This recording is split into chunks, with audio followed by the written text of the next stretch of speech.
We have returned to catch you up on the first half of Fear the Walking Dead Season 4. Took us long enough, right?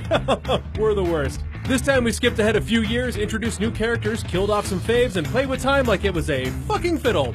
I'm Woody Tondorf. Consider this your spoiler warning, because this is the Skybound Rundown. I'm still doing it. Season 4 opened up with a carefully detailed explanation of what happened right after the dam blew up in Season 3. Just kidding. We skipped all of that and opened with Morgan from The Walking Dead. Hey! Pulling off the most ambitious crossover since Urkel appeared on Full House. Boy, am I hungry. Got any cheese? After saying goodbye to his friends on the other show, Morgan walked, drove, and walked again from Virginia all the way to fucking Texas because, you know, reasons. In his travels, Morgan meets a quick-draw southern gentleman named John Dory who's just trying to find his friend Laura. Morgan tries to bail, but he and John get kidnapped and tied up by strangers. Thankfully, they're saved by a badass journalist in an armored SWAT truck named Althea, who says she'll help them if they record their life stories on her camera. She's armed. Do what she says. They end up killing those strangers later, and Morgan finally decides to ride along with them, as long as we listen exclusively to only deep cuts from Dave Matthews Band, and live things, too. You know, it's about the whole band, really. It's not just Dave. They encounter a dirty woman on the road, and holy shit, it's Alicia! I take back the dirty. You look great. Oh, and Strand's there! And Nick! And Luciana! Hey, guys! No, it's cool. I'm from the other show. It's a long story. Everything's normal. Flashback to a time before Morgan and after the dam where Alicia and the gang, hey, it's Madison, are surviving in a baseball stadium. They take in a little girl named Charlie who's totally a normal kid. Madison and the gang leave to locate Charlie's family, but instead they find a former nurse named Naomi who gets them in a sticky situation. They make friends with her and take her back just in time for a Coachella caravan of baddies called the Vultures to show up in a parking lot. It's Negan bobblehead night. I don't know, it's a baseball bat. It connects. The leader, who's a hipster Negan named Mel, reveals he knows all about them thanks to his friend, Charlie. God damn it, Charlie. Mel says he and his people will just chill outside until their crops die and they all starve to death. You give us your stuff and live, or we wait for you all to die. Mel seems great. Flash forward, Nick and Alicia hold Morgan and the others hostage in the SWAT truck until they crash into a ditch. Just playing. They wake up and Morgan's people are now holding them up. Awkward. Luciana promises to help tow the truck if they let them go, so they do, while Nick and Morgan stay behind. Nick spots a familiar car drive by, so he rigs the horn and abandons Morgan while he chases after it. Morgan escapes, saves Nick, and the two locate the dude in the car. Holy shit. It's Ennis, who's a vulture that clearly did something fucked up to Nick in the past. Nick goes full get out and rage kills him with deer antlers. Rude. Later, Nick literally looks at the flowers before getting shot in the chest by fucking Charlie? God damn it. God, this kid sucks. The gang catches up with him, but it's too late. Is Charlie like new Troy?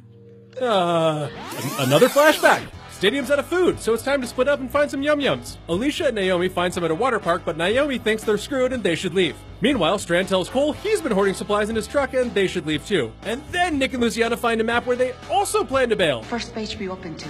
That's where we go. Thankfully, they all have second thoughts and return to the stadium to make it work. Flash forward. Oh, cool, a twist! Alicia and her peeps bury Nick and then dig up a bunch of weapons to get back at the Vultures. John finds a backpack. It's Laura's! Wait, Laura is Naomi? Finkel is Einhorn? What the shit is going on? Luciana tells John she didn't make it out of the stadium, so a sad John decides to stay behind. Morgan joins them for company, and proceeds to tell him about this one time when he hung out with these other murder-happy people and this cop that just loved killing everybody. Yet another flashback! This is the story of John and Laura, or Naomi, whatever. John's living alone in a cabin when one day Laura washes up on his shore. He nurses her back to health and does everything he can to convince her he's not a serial killer. She eventually warms up to him. They go on supply runs, he teaches her how to fish, they bond over killing walkers, learn about her dead kid and his fear of guns from being a cop. You know, romance. He saves her from a walker attack, confesses his love for her, they totally bang, but John wakes up alone the next morning, that same chestnut. She leaves a note in Scrabble letters, aw, saying she loves him too, super aw, and she's sorry. Apparently not that sorry. Just saying. Flash forward. Look, episodic television's hard. Morgan and John interrogate a vulture about what happened to Naomi, but he says he doesn't know. Very trustworthy. John shoots his finger off, and Morgan warns him not to show up where he was planning on meeting Alicia and the gang. Flashback. What is this, Westworld? Fuck! Strand and Madison share a bottle of booze and give some post-dam exposition. Turns out they all lived in a cave for a while, but we didn't have the budget for those flashbacks. It's fine. Anyway, Madison and Strand follow Naomi to the FEMA camp she used to live in, and she gets triggered by memories of her dead daughter.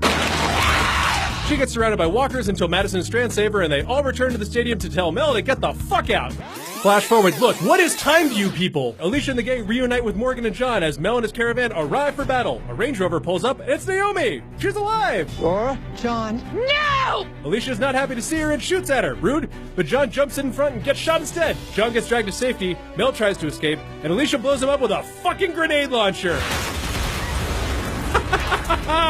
Eat shit, Mel! Eat shit! Oh, let's watch it again.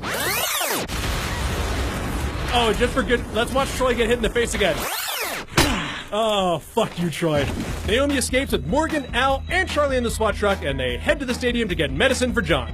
Flashback or forward, who knows at this point? Charlie returns to the stadium to ask them to save Mel, who was in an accident. They reluctantly take him in, and he warns that his brother Ennis will try to destroy the stadium. He said if this place wasn't gonna fall on its own, he was gonna make it fall. After Mel heals up a bit, Madison makes him leave. Charlie finds out and makes Alicia and Nick look for him. They do, but also find Ennis's convoy of walkers heading to the stadium. Shit. They return to the Diamond just in time for Ennis to show up and release his oil-covered walkers into the parking lot. It's Ezekiel bobblehead night this time.